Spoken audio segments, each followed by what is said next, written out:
tous, j'espère que vous allez bien. On se retrouve donc pour la deuxième partie de ces 3 vidéos qui sont donc arrivées consécutivement. Donc là on en est déjà à la deuxième.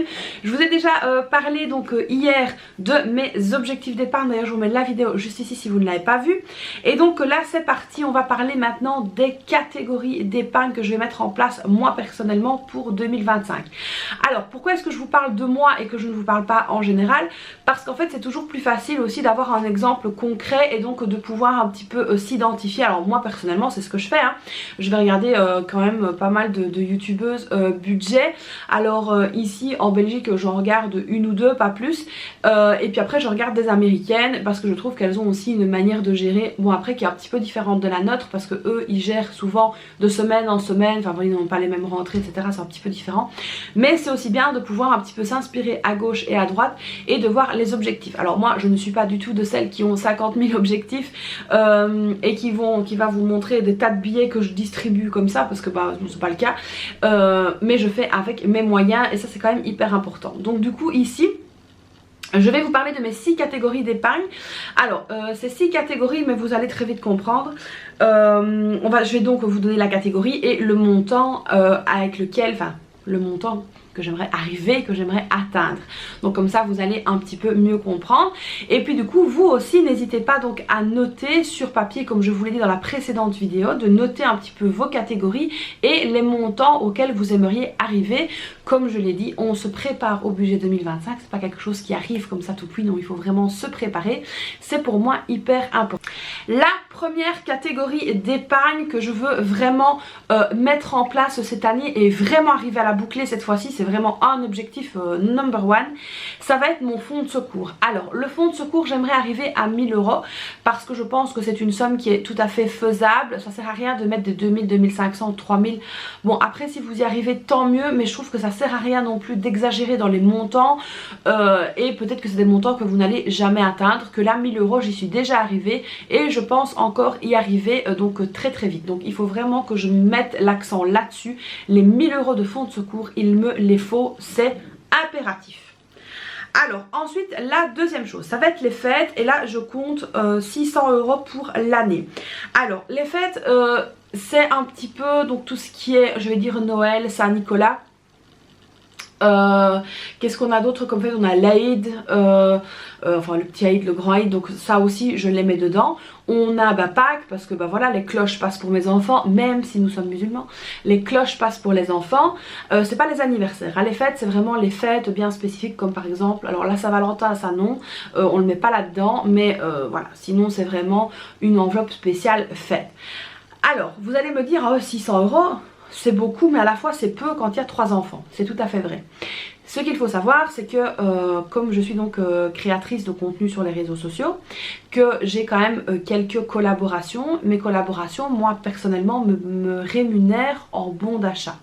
Donc que ce soit par exemple eBay Club, donc en plus du cumul que moi je fais au niveau de mes cashbacks, vu que je suis partenaire avec eux, j'ai donc un contrat, et donc quand je vous parle aussi d'eBay Club etc, je suis aussi donc entre guillemets rémunérée. Donc je tiens bien à préciser, pas en argent mais en bons d'achat qui vont donc sur une cagnotte.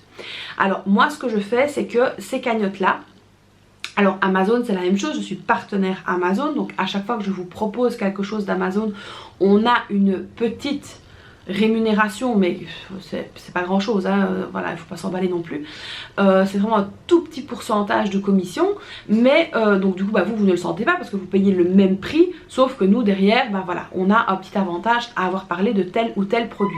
Donc moi ce que je fais c'est que je cumule en fait ces deux choses là pour pouvoir les mettre dans mes cagnottes de fête. Voilà, par exemple ici la Saint-Nicolas, j'ai déjà commandé une partie des cadeaux de mes filles avec les bons Amazon. Alors ensuite la troisième catégorie, ça va être donc les anniversaires. Alors comme vous le savez évidemment ici moi je le mets en catégorie d'épargne, mais c'est sûr qu'au fur et à mesure de l'année je vais reprendre dans cette catégorie d'épargne pour faire les cadeaux d'anniversaire. Ça va être la même chose avec les fêtes.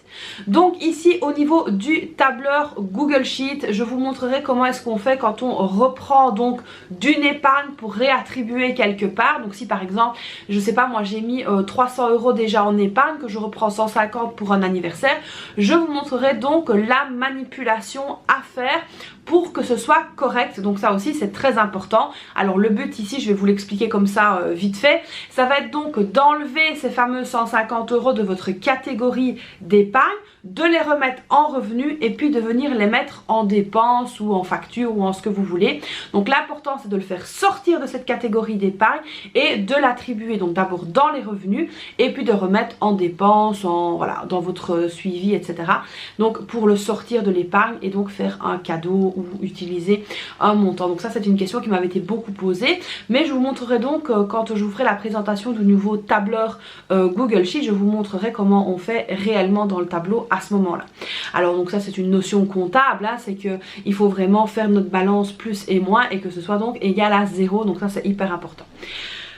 Alors donc les anniversaires, ça c'est fait, je vous en ai parlé. Alors ce qu'il faut savoir donc pendant les anniversaires, c'est que nous c'est vrai qu'on aime bien, on se fait donc avec mon mari une petite journée à nous deux en tête à tête, mais chacun lors des anniversaires choisit ce qu'il veut manger.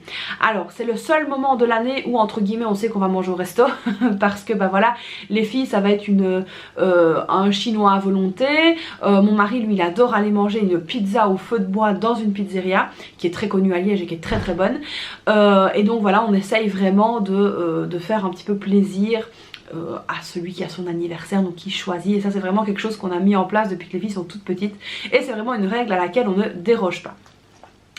Alors évidemment le budget anniversaire pour les enfants sont quand même plus conséquents que le nôtre, parce que du coup les enfants il faut aussi compter qu'ils font leur anniversaire là à l'école, en 2025 ça va encore se faire à l'école, mais en 2026 la grande ne le fera plus à l'école mais la petite le fera encore, donc ça aussi il faut compter. Alors ensuite au niveau de la rentrée scolaire, ça va être donc la quatrième catégorie d'épargne. Comme je vous ai dit dans la précédente vidéo, dans mes objectifs, c'est vraiment que je voulais mieux gérer la rentrée scolaire et donc ça en fait partie. Pour moi ici je vais vraiment essayer de mettre 1000 € au niveau de la rentrée, donc je ne dépenserai pas évidemment 1000 € directement comme ça à la rentrée, mais ça me permettra aussi d'avoir un petit fonds pour les classes vertes, les sorties, etc. au niveau scolaire. La cinquième catégorie d'épargne, c'est notre projet. Donc vous savez qu'à un moment donné je vous parlais projet 1, projet 2, donc il y avait bébé, donc ça maintenant vous le savez, et donc on a toujours un gros projet qui est en suspens, et là c'est vrai que pour vraiment lancer ce projet il va nous falloir 4000 €. Donc ça c'est ce qu'on a compté donc pour mettre en route ce projet. Donc là on espère vraiment que pour décembre 2026 la somme sera donc là et on pourra vraiment commencer, enfin non pas décembre pardon, juillet ou août 2026, comme ça on pourra vraiment lancer ça. Donc les 4000 €, ça va vraiment être à respecter. Alors je vous dis pas ce que c'est maintenant, je vous en parlerai quand ce projet là sera terminé, mais c'est un projet donc qui va prendre un peu de temps. Donc du coup voilà, on a ce projet, donc je vais l'appeler projet, où on va devoir essayer de réunir 4000 €. Ensuite donc la sixième et dernière catégorie d'épargne, c'est quoi, vous vous en doutez, c'est les vacances. Alors j'ai fait un petit peu le tour de ce qu'on avait fait l'année passée, de ce qu'on avait dépensé, etc. De ce qu'on avait fait donc au niveau des autoroutes, au niveau de l'hôtel d'étape, au niveau du bateau évidemment, au niveau des dépenses faites sur place. Donc au total j'arrivais à 5000 et quelques, donc là je me suis dit qu'on allait quand même avoir une petite personne en plus, et donc du coup je comptais qu'il nous fallait de budget vacances 6000 €. Alors il y en a qui vont me dire 6000 € c'est beaucoup, mais ces 6000 € c'est pour un mois à l'étranger où on a un gros trajet, et donc quand on regarde même les prix au niveau des hôtels, si vous voulez aller 15 jours quelque part en all-in avec 3 enfants, vous dépassez largement ce budget là. Donc voilà, ici les 6000 € pour les vacances, c'est vraiment ici ce qu'on a besoin pour passer de bonnes vacances et de pouvoir profiter. Et de pouvoir aussi profiter en famille.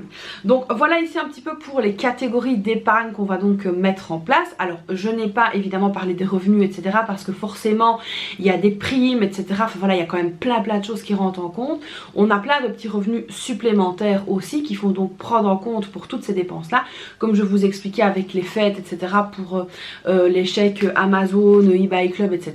Et puis je vais pas vous le cacher, c'est vrai que quand on a des collaborations, et ça toutes les créatrices de contenu contenu pourront vous le dire, on a quand même certains petits avantages aussi. Et donc ça, c'est pas mal et ce n'est pas négligeable. Donc voilà ici pour tout ce qui était catégorie d'épargne pour moi pour 2025. Je vous retrouve demain dans une prochaine vidéo où là on parlera des défis et des challenges que je vais donc faire moi personnellement ici pendant l'année 2025. Donc j'espère que cette nouvelle vidéo vous aura plu. N'hésitez pas vous à me dire dans les commentaires quelles seront vos catégories d'épargne, etc.